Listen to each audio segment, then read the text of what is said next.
উত্তর দিনাজপুর জামায়াতে ইসলামী হিন্দের আগামী দিনের সাংগঠনিক কর্মসূচি নিয়ে আলোচনা সভা করা হয় রবিবার ইটাহারে।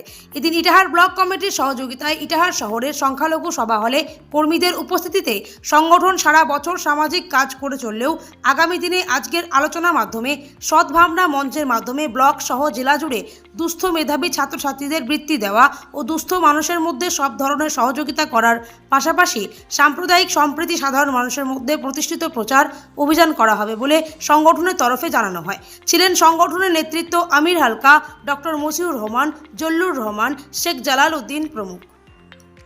জামায়াতে ইসলামী হিন্দের উত্তর দিনাজপুর জেলার সাংগঠনিক প্রোগ্রাম আজকে আমাদের এখানে চলছে ইটাহারে সংখ্যালঘু কমিউনিটি হলে। আমরা তো নানা রকম সামাজিক কাজ করি।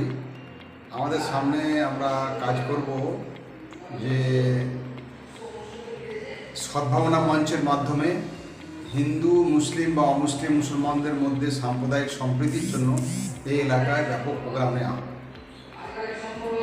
বার্তায় আমরা আগে দিতে চাইব যাতে করে সম্প্রীতি উভয় সম্প্রদায়ের মধ্যে প্রতিষ্ঠিত হয়, সেই চেষ্টা আমরা করে যাব। সেই কর্মসূচিও নেওয়া হবে। এছাড়া সোশ্যাল সার্ভিসেরও কাজ হবে, ছাত্রদের বৃত্তি দেওয়া, স্কুল প্রতিষ্ঠা এবং দরিদ্রদের সাহায্য করা, অসহায় মানুষদের সাহায্য করার জন্য আর্থিক সাহায্য সহযোগিতা যে কাজগুলো আমরা করি সেই কাজগুলো হয়ে থাকে।